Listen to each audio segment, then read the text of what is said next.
Hello, hello. It is the Late Challenge number 104. I am Gareth Roberts. He is Mo Stewart. Liverpool are top of the league. Liverpool have played 22 games and are 6 points clear of Arsenal with a game in hand. And that game in hand is sneaking up on the rails. It will be with us before you know it.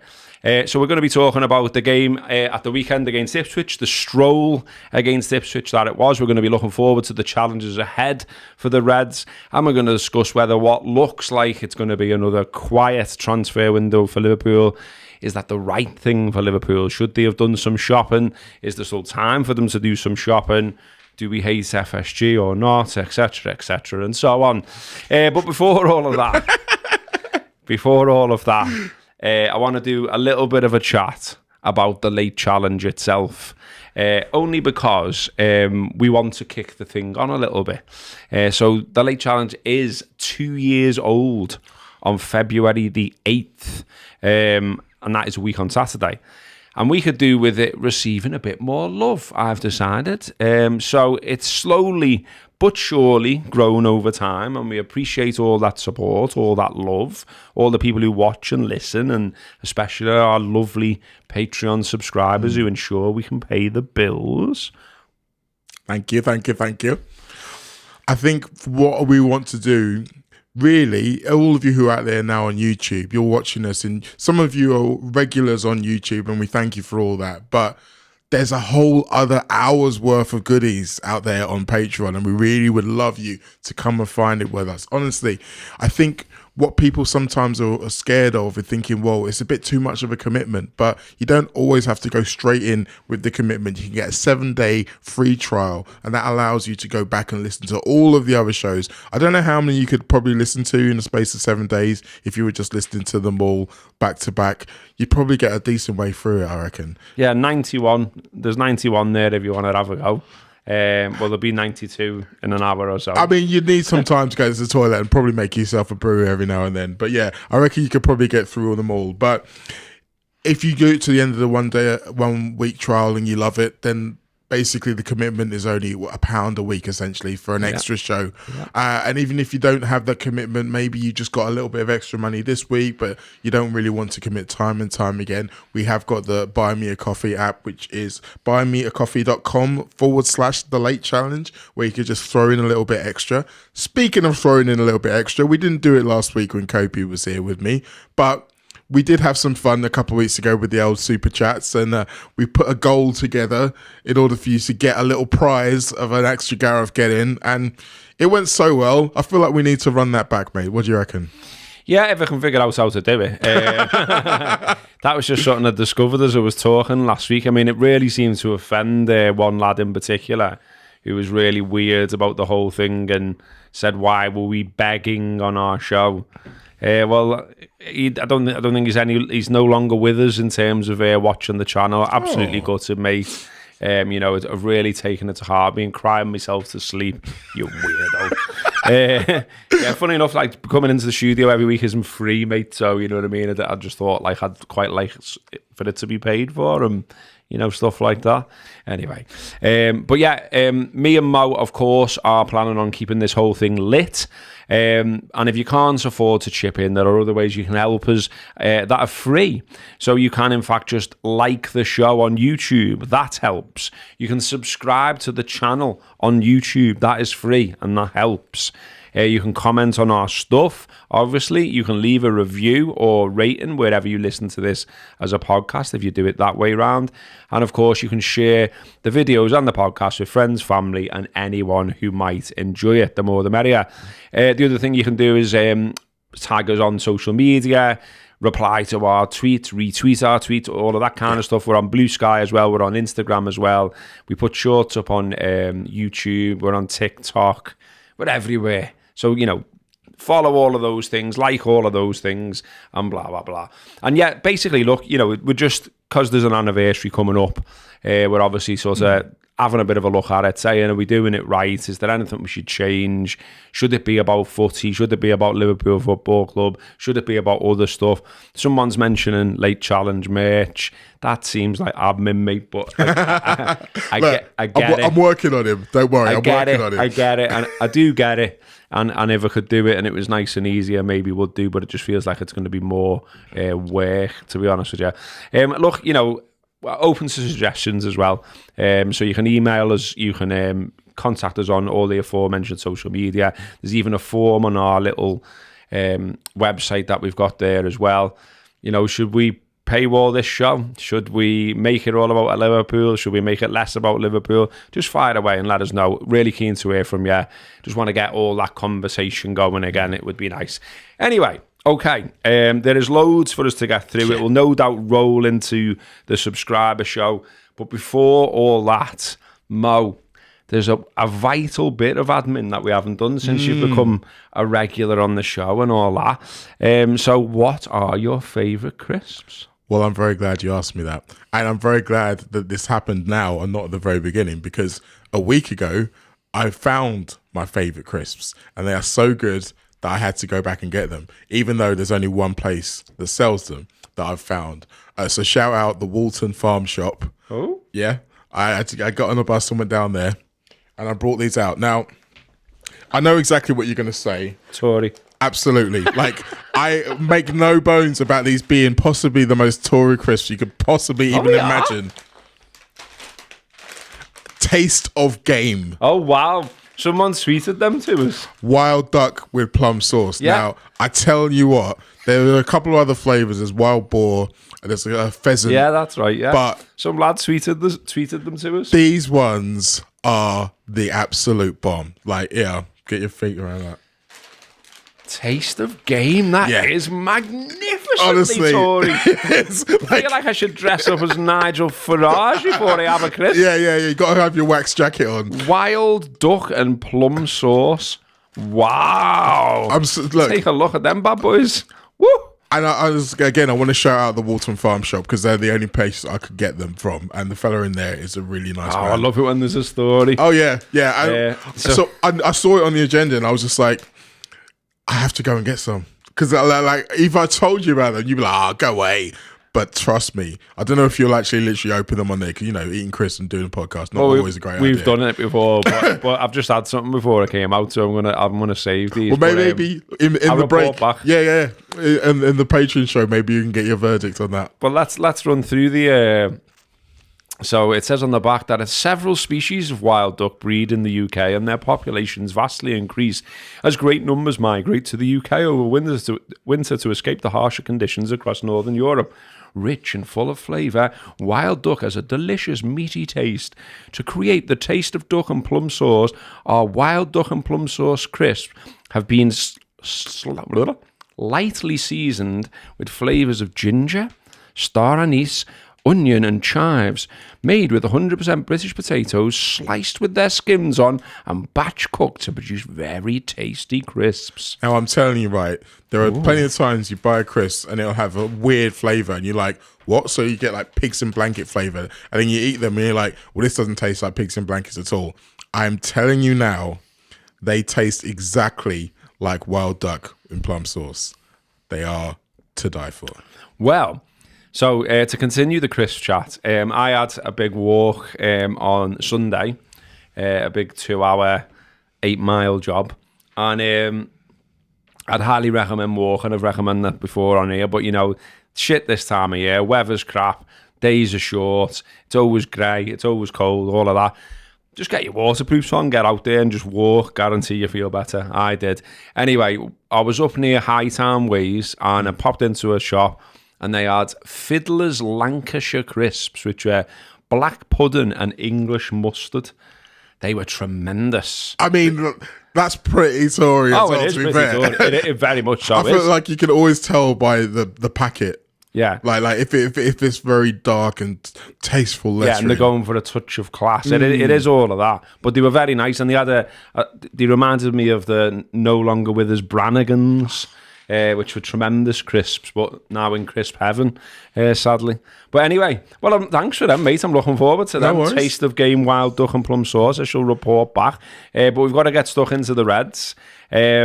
So let's start with you, mate. You know, you're obviously watching the match in a different way to me. Yes, in indeed. that I'm in my usual spec in the cop, but you're now mixing it with the press. So I just wondered first off if you had anything interesting to tell us from mixing with the press this week. Yes. One of the things that I've enjoyed is kind of listening to some of the others talk about what it used to be like. And I had a good old chat with some of the other guys talking about previous press rooms and how it used to be in a different part of the whole ground, and some of the stories about, you know, the food that you used to get and all the kind of the luxuries that they would give you because when they were trying to butter you up, which doesn't really happen so much now. But, you know, I enjoyed all that part of it. But I think the thing that I enjoy the most is watching it from up in the gantry, because most of the press will sit in the press box, which is, you know, in the main stand. You can see them if you've got a seat in the main stand. You can know where they all are. They're just all in that little block halfway up the stand. But because I work for a radio, so I get to sit in the radio gantry. So I'm amongst all of the commentators. So I'm next to the LFC TV guys, also next to the TalkSport guys, and for this game I was sitting next to Troy Deeney, who I know has not always been a fan of Liverpool, and Liverpool haven't always been a fan of him. I think it's fair to say he's had some interesting opinions down the years, but the thing that I enjoyed from sitting next to him, apart from the fact that he's obsessed with Candy Crush, which I wasn't expecting, but he's still like, and this is the thing you forget when footballers become pundits, because all you talk about is their opinions and, oh, they've got an agenda against this and they hate that, blah, blah, blah. They are fans of the game. Like footballers, like 99% of footballers are football fans, are the kind of people who still get excited about football. Like watch them training. Like when someone does something amazing in training, you see them all go up and they all go really excited about it.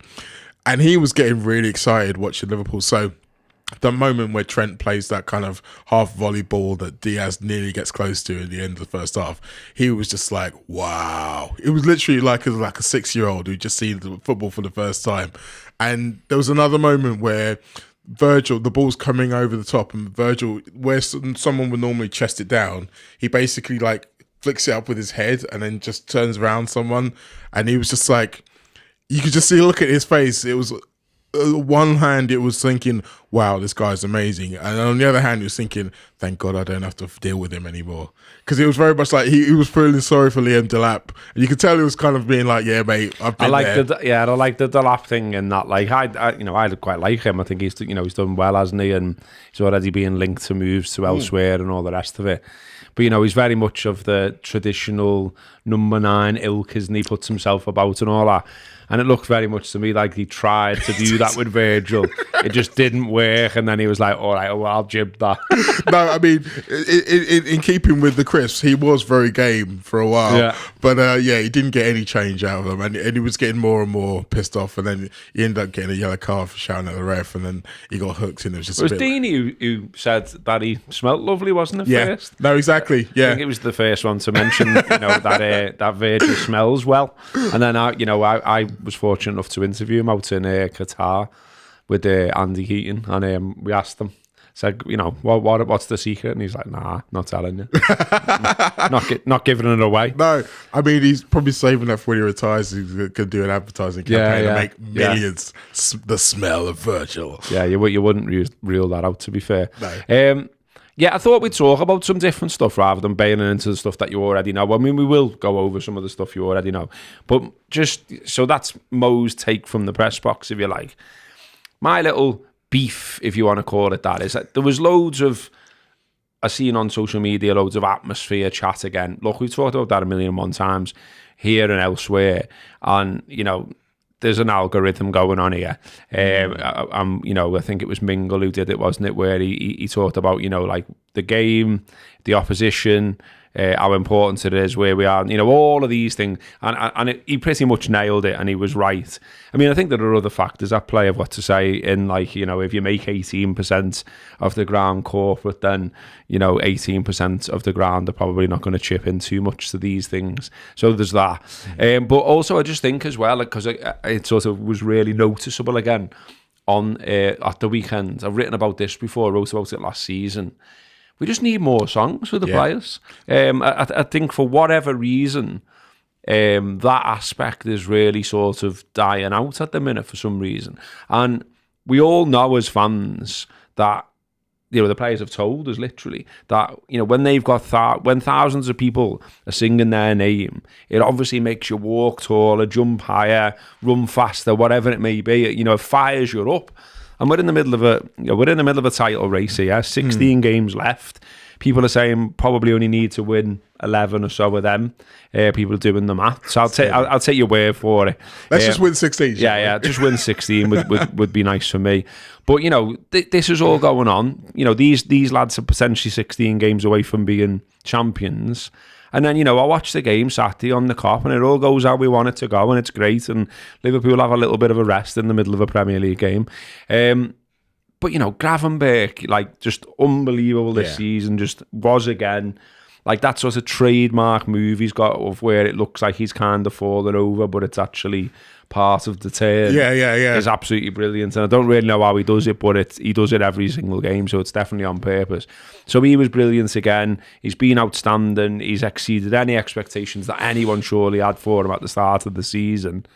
No song. But it's like, sometimes it's hard because I think if you look at Liverpool's player songs, they normally follow a formula. There's normally like the number on their back, where they're from, what they do, and how we feel about it. So I think if you look at most songs, they've got 1, 2, or maybe all of those elements to them. But it's hard to keep coming up with new stuff that's exciting, sounds original, is good, but isn't a bit too over or a bit wordy. So I've been thinking about Gravenberch for a while because kind of by accident, I was watching the game, and you know, sometimes when you turn the commentary off and you just watch the game, you listen to music. Well, I do anyway. And Push It came on by Salt and Pepper, and I was just thinking, I was like, that's a really good one for a song, like, because everyone knows the tune of that, and you can just get to the and then it just remembers just like Ryan Gravenberch. I was like, oh, that's the same tune as that. So then I just thought, right, well, how do I kind of reverse engineer it so I get the rest of the song together? And I've not really come up with anything really that good. Just got that as the starter. Yeah. It's like, because we've had Ryan Gravenberch, we've had that, but it hasn't taken off. And that's because it's kind of like it's Genie recycle. Song, yeah. And like I understand the idea of recycling other people's songs just as like a holding pattern, but I just think that it works better when they get out. So, for example, I would literally, I mean, within reason, I was about to say anything's better than nothing, but no, maybe not. But you know what I mean? Like, just any of the basics, like a clap and the surname, anything. I just think like we need to be showing more of these players appreciation. So Gravenberch's one, Canate is another one. I know he's got the thing, which is almost like this kind of weird in joke, but it's not like. It's not making the ground rock, is it? No, you know what I mean? no. I'm sure he gets it and he knows it's for him. And to be honest, there are times when we are just booing someone. And it's just like, is that for me? It's like, no, I was saying boo words. No, I was saying boo. But yeah, I think you're right. Like, there are and the thing about it as well is it's not just the fact that these players deserve songs because of the way they are on the pitch, but they're such characters. Like, Ibu's a nutcase. Yeah, he's like, but he's a lovable nutcase. Yeah. I want to serenade him. I want to let him know how much we love him, and not just because of how he plays on the pitch, just how he is as a human. But it's easy. Like if we could all write songs. Like if I had the ability to write songs, trust me, I would not be sitting here with you right now. We've got one in the comments. I like this. So Ian Matthews has thrown in to the Addams Family tune for Gravenberch. He's creative and attacking, defending isn't lacking. He's always fucking cracking. He's Ryan Gravenberch. Diddle-a-doo, diddle-a-doo, diddle-a-doo, diddle-a-doo, diddle-a-doo. Yes, now. There you go. Here we go. Yeah. Fucking, this is what I'm into. Come on. This is it. This is the one. And then we've got, and Dominic Szoboszlai is another one. You know, at the moment, he's in great form, scored, always works his arse off, but now he's sort of showing the quality on top of that. Yeah. Good against Brentford, nearly scored a screamer, kept knocking on the door, kept going, brought that into this game, scored a great goal, etc. and so on. No song for him either. You know, we had the Whitney Houston one thing, and then someone decided that someone had already done that, and we don't copy other people, even though we have loads of times. And so then it sort of got binned. That was, you know, I Want to Dance with Szoboszlai. There's also, there's one I just sing down Gary's ear at the match, but I think there's probably me, maybe two other lads in the world who know it. It's probably not going to take off. Remember Dancing in the Moonlight? Oh, yeah. Dominic Szoboszlai. Everybody. Yeah, but the problem with that is that you've got to sing that song. I know, and it was shit. And I'm not really suggesting it as an actual one. More, that's just me being an hobbit at the match. And anyone who's ever stood next to me will know that that's what I do. Not just in the match. Curtis Jones is another one as well. I mean, there is the Lars one, the There She Goes one. Curtis Jones again. Hasn't took off, doesn't get sang. Come on, let's make it happen. The Lars are absolutely fucking brilliant, and so's Curtis. So, San, Gakpo, is another one. No song. Come on, man. What are we all doing? It's a potential title winning season. So let's push them on. To be fair, there's quite a few people out there who making a living out of singing Liverpool songs. So, and I mean, it was Andy Hodgson who did the Luis Diaz one, wasn't it?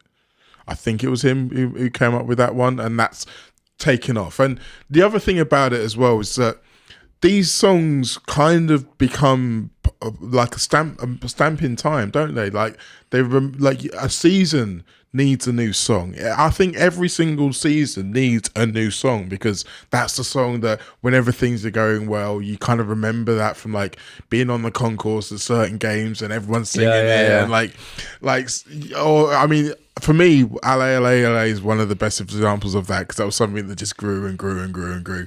And then eventually it's just become co-opted by everybody who's got their own version of it. But it will always remind me of that first Champions League final run in 2017-18, where it's just like everything is now possible. Like, who knows what we could be?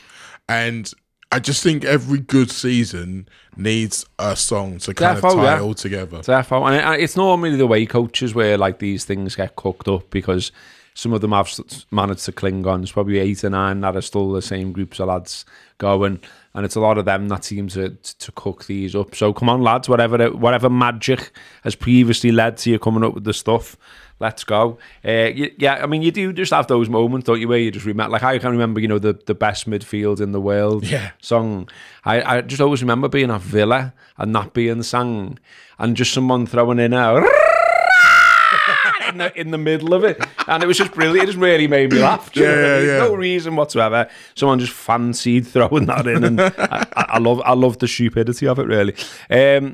So I've mentioned obviously that the Reds are still looking pretty mustard still. I'll tell you what's sort of creeped up on me a little bit when I was studying the beauty of the league table, is that not only are we 6 points clear, as I mentioned, not only do we have a game in hand, as I mentioned, we've also got a plus 10 goal difference on Arsenal now, which is nice, isn't it? It is. Because, you know, these things have ended up tight in the past, could end up tight again. Obviously, we hope not, and we pray not, and let's hope for more Arsenal difficulties.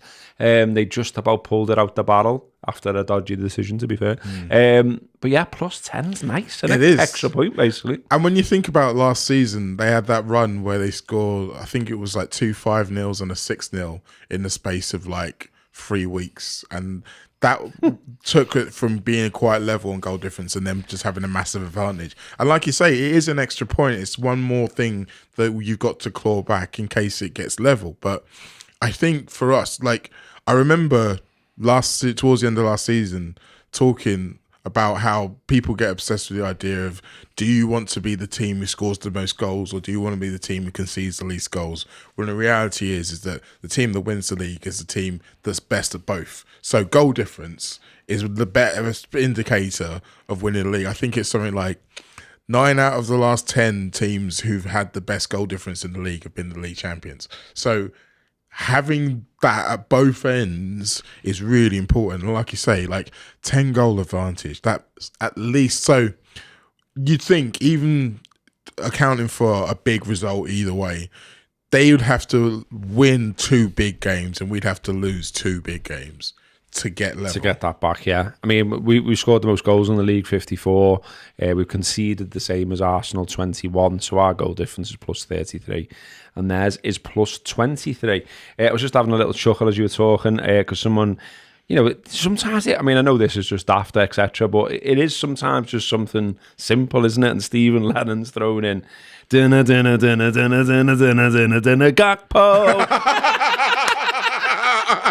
I'm into that, I quite like it. There's also someone in the comments, Pat B, who just doesn't get it. Unlucky Pat. He says if they win the league, they'll get their songs. Not how it works, mate. I mean, how it used to work, and how it should still work if it was up to me, and I could randomly influence 60,000 people. Everyone used to have a song, and everyone used to get their song sang to them, and it would make them feel 10 foot tall and therefore play better. And it would, you know, this symbiotic relationship between fans and players, whatever you want. So no, it doesn't work like that, mate. So, okay, for example, the last time we won the league, there's plenty of them that didn't have a song. Like Fabinho doesn't have a song, does he? No. Not that I remember, no. No. And I mean, you could even say that, like, obviously Joel Matip didn't have a song. I mean, people do the Waka Waka one, but it never really kind of caught on, did it? So the idea that just automatically winning something means you're absolutely going to get a song, no, it's not true. And I mean, obviously some people, it's easier to inspire. So I think Salah's still got like 5. And it's like, well, yeah, understandable. he's very inspirational in that respect, but we have to work harder at this. Oh, I've had a message here from an unnamed source. We should give out a free TLC mug to the first 10 Patreon subscribers following next week's show. It's like, well, at some point, maybe not next week, but you know, have to get some printed. Yeah, I was gonna say, I haven't got any left. Give them all out a long time ago. Someone points out that the Gakpo one was previously the song for Spachman. It was indeed, but not everyone will remember that. And it doesn't matter. It doesn't matter if it scans and it's quite funny and we like it. It's just a way of showing appreciation. I like that we've done virtually half the free show and not even talked about the match. You know, we're finding our rhythm now. This is it. You're not getting this anywhere else. But let's just run quickly over some of the stats. Liverpool, 70% ball possession against Ipswich. They had just under 2 expected goals to 0.48 for Ipswich. I think the one that stood out to me in all the stats was Liverpool have 43 touches in the penalty area to Ipswich's 7. Yeah.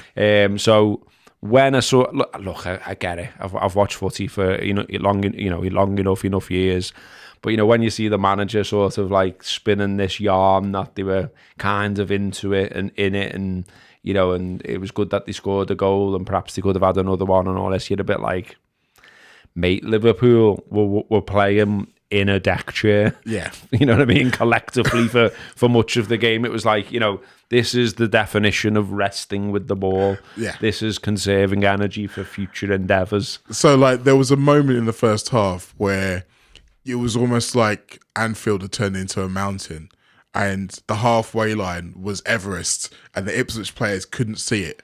Like, they couldn't get anywhere near it. It was almost like every time that they got the ball, they only had it for a matter of seconds and suddenly, oh no, wait, Liverpool have got it again. And like, you could just see there's just like a little strip of 10 yards outside their penalty area and all of the outfielders, which players were in there, and still they couldn't get near it. And one of my favourite things of the whole match was, 2 things. One was after we just scored the 3rd goal and George says, there will be a minimum of 7 minutes. And you could just hear all the Ipswich fans just going, oh, fucking hell. 7 more minutes of this. Yeah. Can we go home now, please? Yeah. And my other favourite thing of the match was probably about 10 minutes into the second half, Alisson, about 5 yards outside the centre circle, doing calf stretches. Like literally right down on one knee, just doing like proper stretches, just like, oh, God, no, got to keep myself in limbo. But it was just like, it was an absolute piss take. Yeah. And you can take it for granted because people say, oh, well, they got beat 6-0 the week before, so they're just shit. But like, no, there's been teams who we should have been able to do that to, and we didn't. I mean, Leicester on Boxing Day, they took the lead.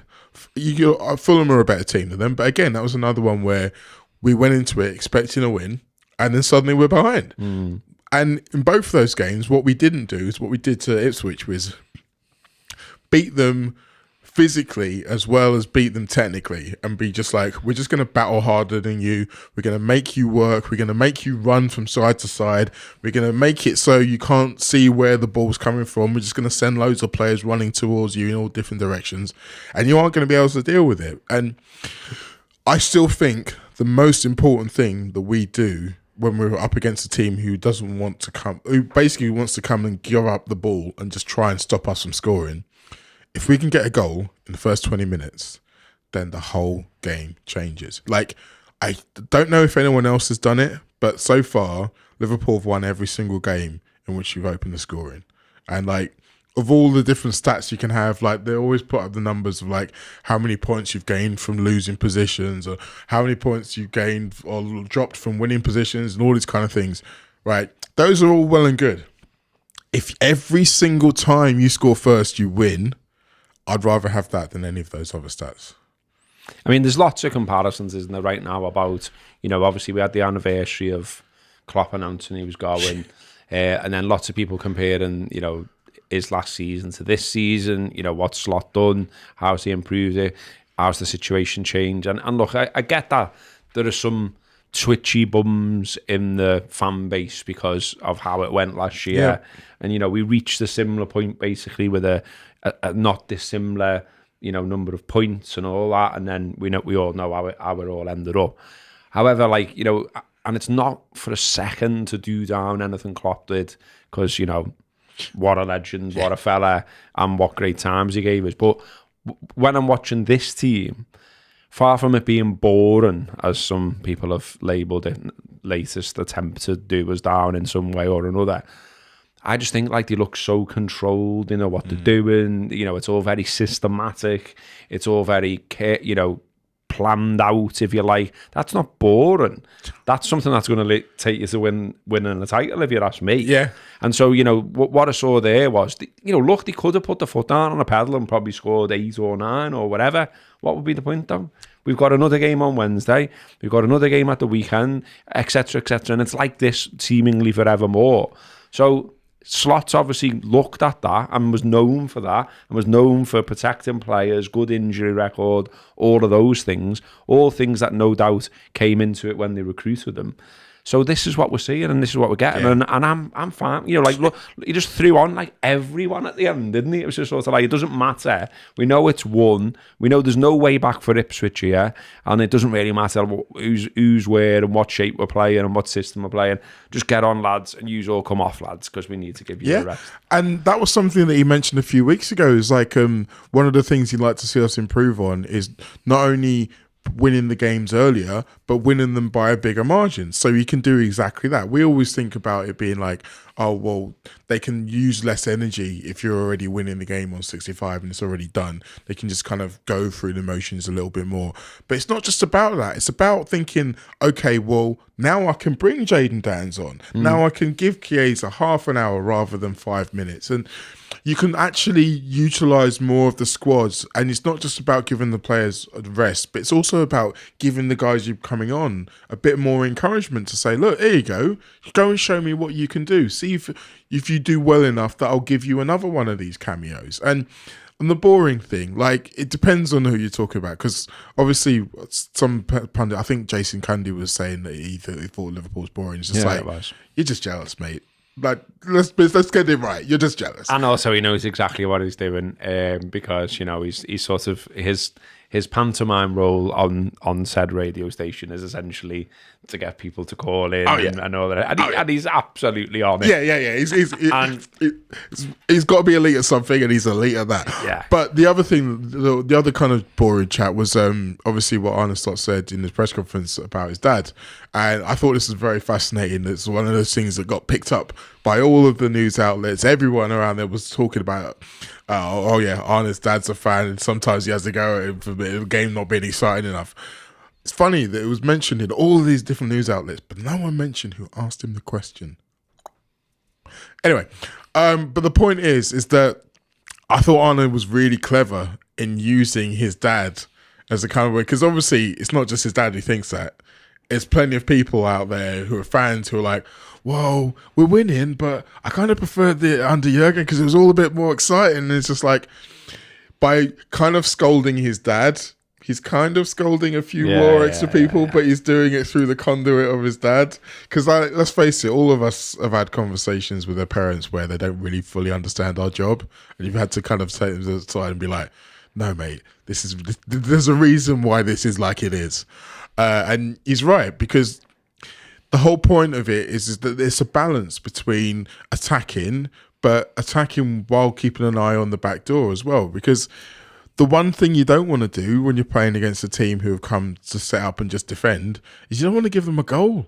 Like you don't want them to, like, even if they're only counter-attacking, even if they're only attacking twice in a game, if one of them is a goal, then you're making it so much harder for yourself. So you don't have to give that away. You can still do all of the attacking and just be a little bit more balanced about it. And yeah, people will say, oh, it's not this, it's not that, not the other. And, we're not kind of winning games like swashbuckling, or we're not coming from behind in kind of a mountainous, wonderful comeback.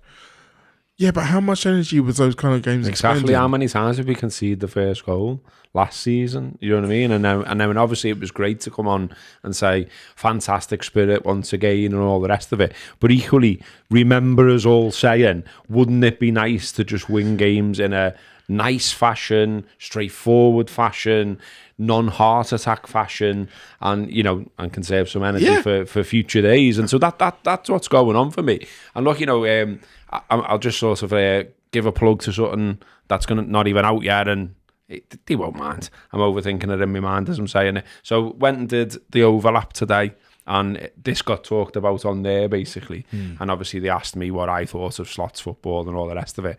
And Carragher says on there, it's all well and good as well, him having this style and him slowing it down a bit and it being more deliberate.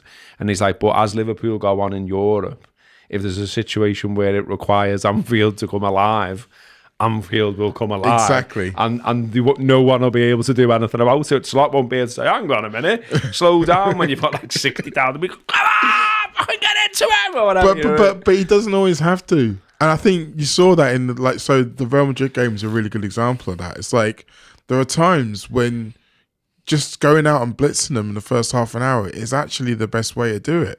And having that obviously there was that, and there was the Brighton game. Brighton second half come out the straps, didn't we? And and then the crowd was brilliant in that. And that's the thing, isn't it? It's like you're not completely dismissing the old way of playing. You're just saying that if we just have it as a card in our back pocket, rather than having to do it week in, week out, game in, game out, then you can still have the advantage of it without having the disadvantage of it taken away from you. Like, most of what Slot is doing is building on the good things we've already been and maybe mitigating against some of the bad things that we already had. And I think that you can say, oh, well, he doesn't deserve as much credit because he had so much to work with and stuff like that. I think being able to take your ego out of the game and say, well, that was clearly working, so I'm not going to change it just so I can say that I've put my stamp on it. I'm going to keep that and I'm going to add some stuff to it. That's much better. Than someone who absolutely has to be like, well, this is the way I play, and the way I play is going to completely change everything about the club, and we're going to completely do everything differently. And you know what? It's going to get better. And even though the results are going badly, and even though we've lost 5 out of 6 at home, we're still going to keep. Sorry, I got talking about Man United again for some reason. It's better the way it is now. Yeah, it's sound, and we should all stop stressing. We've won again, and that's the main thing. Thanks to SA, who's thrown in £4.99 in the super chat. Woo-hoo. And he says, he or she says, "Go on, lads, I'll get it going. Enjoying the chat as always, Scott." Yeah, I did the target thing. I didn't announce it because you were mid-flow, and there's only 2 minutes left, and that was the first one. So there's not going to be a get-in today. You've got to save them, haven't you? And that's absolutely fine. Have we really nearly done an hour already? Yeah, man. lad, we're on 46 minutes. Like I haven't even thought about half the agenda. I want to hear from you lot about this. Do you want us to bring the clock back? Because I feel much better when I've got a visual representation of how long we've been going. Is that why you went so long last week? Yeah, a little bit. Yeah, these lads are like, lad. I also I can't see them, so if they're waving at me, I'm like, I can just see his legs. Oh, there we go. Yeah, there you go. Right. Well, let's go back to some stuff that's on the agenda then. The one thing that Slot undoubtedly has done, is got more out of players right across the pitch. That's got to be down to Slot. That's got to be down to the coaching. It's all come together rather nicely. Salah is an example of this, believe it or not, because he was already brilliant anyway. But his latest goal took him to 19 for the season in the league, more than he got in the league all of last season, equal with what he got in 22-23 in the league, and equal with what he got in 19-20 season. He's also on 23 for the season all comps, which equals his worst tally of 23 all comps for a season in 19-20. So yeah, we're only in January, and he's like smashing half of the seasons he's had at Liverpool there already. Obviously, the best one he had was 44 his first season.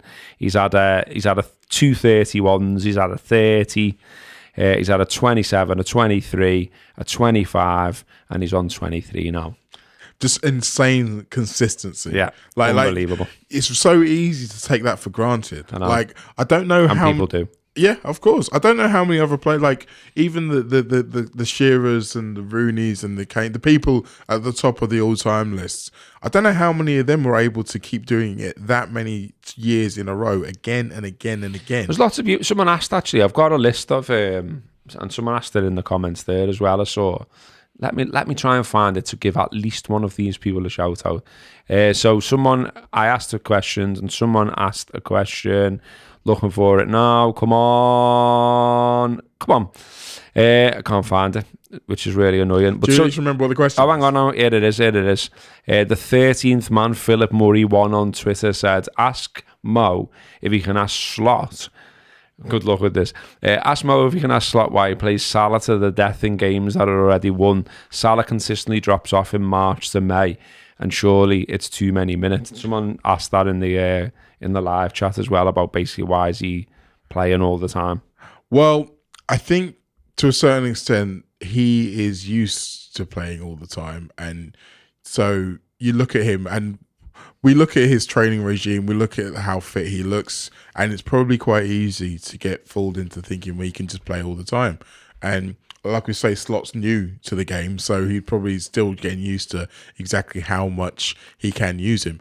But also, let's not forget, the guy that was bought to give him a rest has been injured for most of the season. So now we're starting to see more of Chiesa.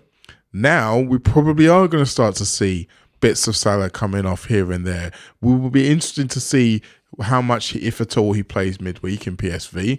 I personally think that Salah will travel, but might not necessarily start. And you are going to maybe see there are a lot more opportunities for him to do that over the course of the last bit of the season. But I'm glad you asked that question, because I wanted to bring something up, right, about this whole press conference business. I really appreciate how much you lot have been appreciating my work within the press conferences, how much I get people telling me, I love your questions are great, blah, blah, blah, blah. So, with that in mind, can I ask you all of you on social media, stop asking me, ask Slot this, ask Slot that. No, I'm thinking of the bleeding questions, all right? And I've been pretty good at it so far, okay? So stop asking me, because I'm not going to do it. Get told. There you go. And also, may I throw in that I would like to say about Mo as well, one reason he might always get all the minutes and all the games and all the starts is that he's an absolute pain in the fucking arse when he's dropped. Yes. We've seen that before. You know, he was going at Klopp, wasn't he, and all that kind of stuff. I'm sure that there's an awareness of that around the place, and it's like, okay, well, he'll be great if he's played and he's scoring. We know he's absolutely loves all the records and he wants to claim them all. Or we can drop him and he'll be a prick and the fucking mood will go right through the floor. There's a balance. There's a balance. So there was a couple of games earlier, just a couple of weeks ago, where a couple of games in a row where he wasn't playing well, and I was of the opinion like I'd quite like to get to a place where he's had a bad game and the game isn't won and we take him off, because that's one thing that has never happened. Like, if the game is still to be won, Salah's on the pitch. Like, I think there may have been 1 or 2 times in the whole of the Klopp era where he took him off when we weren't winning.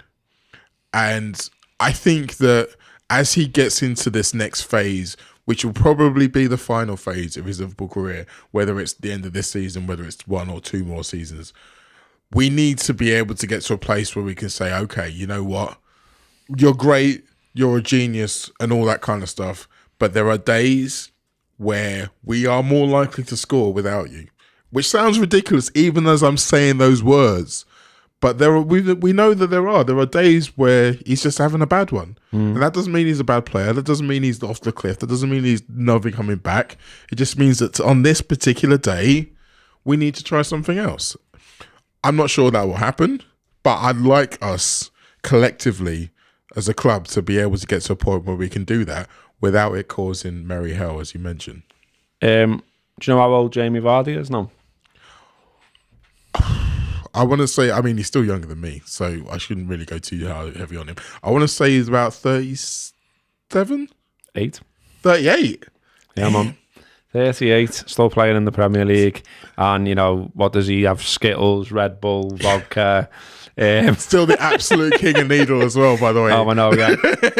The pointing at the badge to say how many Premier Leagues you've won, and then giving the Spurs a big fat no for how many they've won.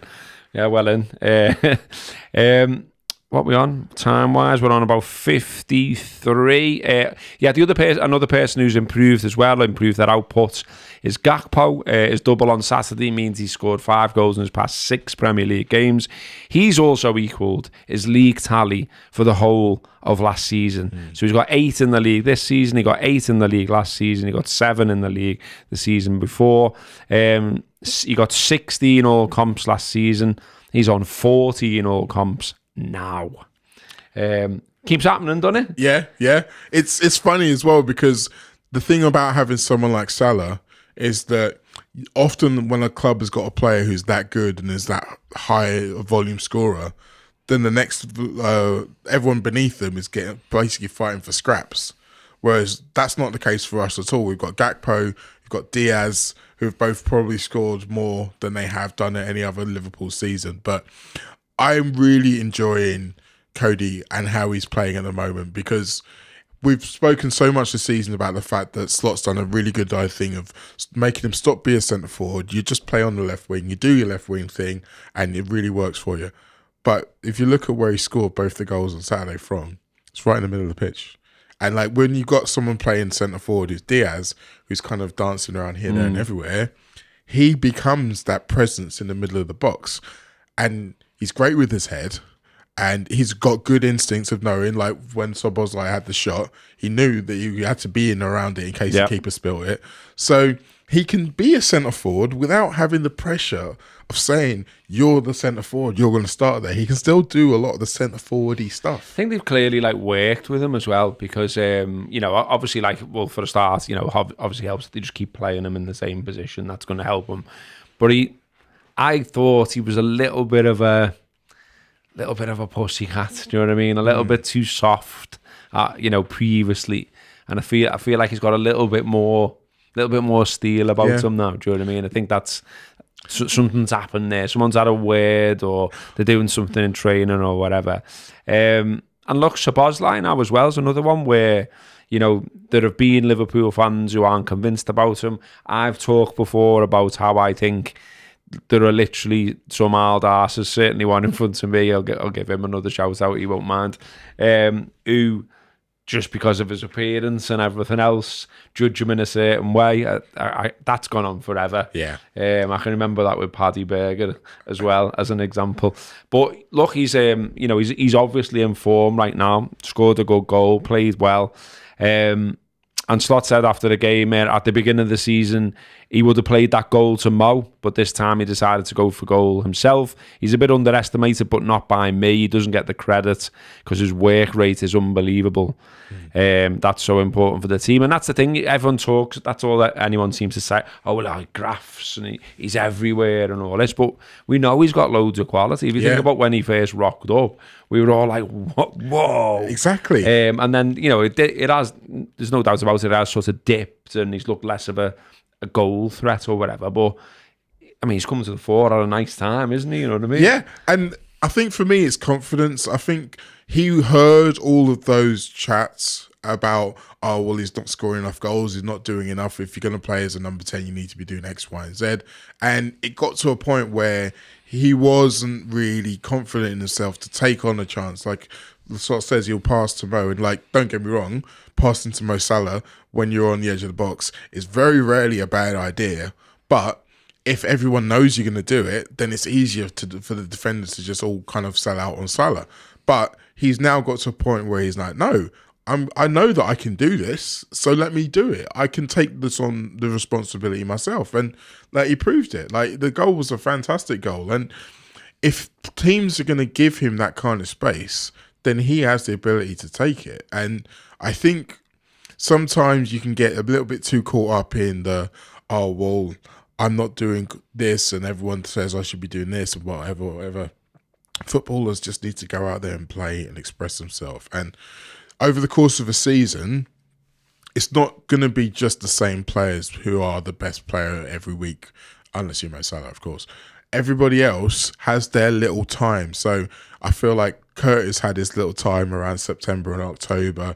I feel like Ryan Gravenberch had his time right at the beginning of the season. You feel like Kanate had the time where he was the best player, and Jota's had a period where he was the most important guy. And that's what you want, though. Yeah, exactly. That's what you want. That is how you win. Allegedly, you've heard people say it before about this, we're over reliant on Mo, but Mo's still banging them in and other people are coming to the fore at the same time. Yes. And it's I think there's still an argument to be had that, we've done fantastic, obviously, to get where we are, position in the league, position in the Champions League, obviously in the semis of the League Cup, and that can be turned around based on how Spurs are playing right now. I don't think we've played our best yet. No. I think we can get better in the remaining games of the season. I think the counterpoint is a good one about Anfield will come to the fore as well. The closer we get to things, the more intense the atmosphere will be. That feeling will start to grow. Or, we have been spoiled a bit as well. I think that's coming into it a little bit. Loads of other clubs, loads of other sets of supporters would absolutely bite our hands off to be in the position they're in right now. And for some reason there are absolute strange cats on the internet who, if you post a picture of the league and say, well, in Reds, they'll come at you as though you've said something mad. It's there to be enjoyed. The ride is there to be enjoyed. Each individual win is there to be enjoyed. And if you want to sit on the internet all day and whine and moan about FSG, transfers, all of that, well, good on you. I'll be in the pub enjoying the fact that Liverpool have won again. So the first bit of TLC merch may well be a T-shirt which just says Top Red. This is supposed to be fun. I want a Top Red T-shirt. I just want to just Top Red. with the Liverpool badge on it. That'll do me. Nice one to Dan Humby as well, by the way, who's thrown in a $5. He says, loving your work, boys. I finally tuned in live purely for the purpose of throwing you some dough. So thank you very much for that, Dan. Very much appreciated. We're now going to go over to the subscriber show and carry on with the agenda. There's loads more to talk about. Carry on with some Reds chat, do some transfer chat, January window, that kind of stuff. Might talk about some sort of off the field stuff, fan campaign and stuff as well if we get to that. That's all on the agenda anyway. We will see how it goes, but that's all you're getting for free this week, everyone. There's one more thing I wanted to say. I wanted to give a special shout out to a very special subscriber who is in about an hour making her debut on stage. Sophie, good luck. I would say break a leg, but everyone else has been saying you break a leg. I know you're not going to watch this until after you've already done it, but I know it will go fantastically well for you. Is right, Queen. Nice one. I don't know who you are, like. Go ahead. Right, okay, that's been the late challenge. See you again this time next week. If you're coming over onto Patreon, we'll be over there shortly. You can watch live. If not, you can watch it later. You can listen to it later. And as we said at the top of the show, you can get a free trial, so you can just come over and try it for free. Nice one for tuning in. Nice one for all the comments. Nice one to everyone who listens and watches afterwards. See you next week. Love you. Bye.